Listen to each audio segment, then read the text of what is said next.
এখন তারা দেখা গেল যে জামাতের ছায়ার তলে এসে তারা এখন বলছে নতুন অভ্যুত্থান করবে যদি জুলাই সনদ বাস্তবায়ন না হয়।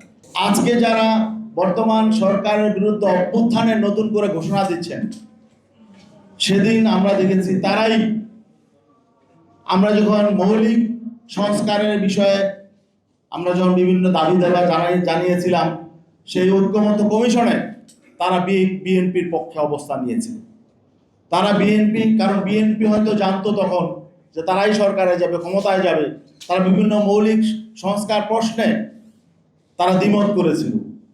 আমরা সংস্কারের পক্ষে ছিলাম, মৌলিক সংস্কারের পক্ষে ছিলাম, এবং একটা পক্ষ ছিল আসলে তারা সংস্কারের বিপক্ষে। এবং সেই সংস্কারের বিপক্ষে যারা ছিল তাদের একটা অংশ আবার আমরা দেখছি এখন বিরোধী দলের সাথে রাজপথে নেমে সরকার পতনের আন্দোলনের সাথে জড়িত হয়েছে। মিনিস্টার বিশ্বকাপে দেশ কাঁপানো অফার।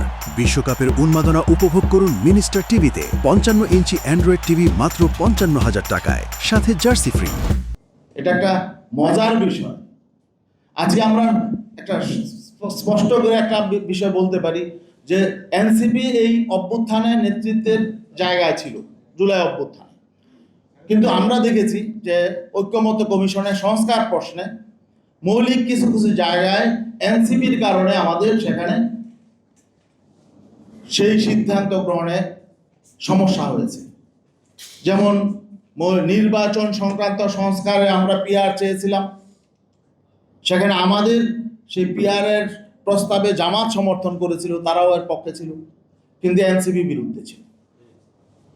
এনসিপি বিএনপি সরে সুর মিলিয়ে যখন তারা একটা অবস্থান নিয়েছে, তখন এই মৌলিক সেই সংস্কারের দাবিটা দুর্বল হয়ে গেছে। শুধু তাই না, এই গণভোট আমরা চেয়েছিলাম নির্বাচনের আগে গণভোট হোক, কিন্তু বিএনপি চেয়েছিল না, গণভোটেই তারা চায় নাই প্রথমে, তারপরে সকল রাজনৈতিক দলের চাপে পড়ে তারা তখন গণভোট মেনে নিয়েছে নির্বাচনে, জাতীয় নির্বাচনের সঙ্গে একসাথে। সেটা এনসিপিও গণভোটের প্রশ্নে তারা বিএনপির পক্ষ অবলম্বন করেছে।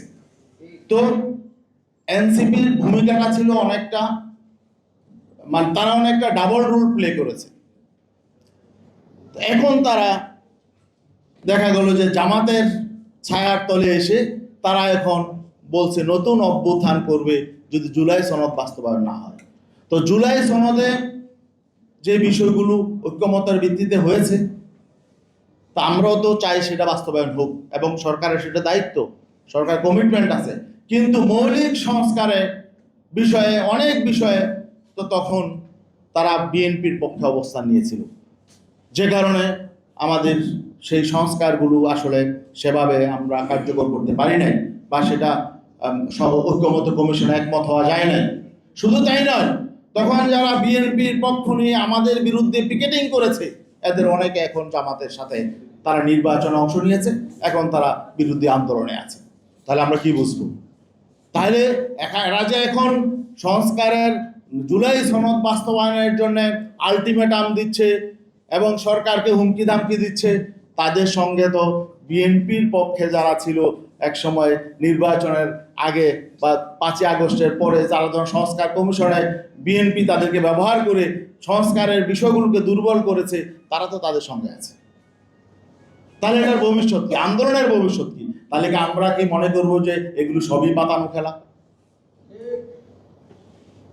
আমরা এই এমন রাজনীতি চাই নাই যে অভ্যুত্থান পরবর্তী, আমরা একটা স্বচ্ছ রাজনীতি চেয়েছিলাম।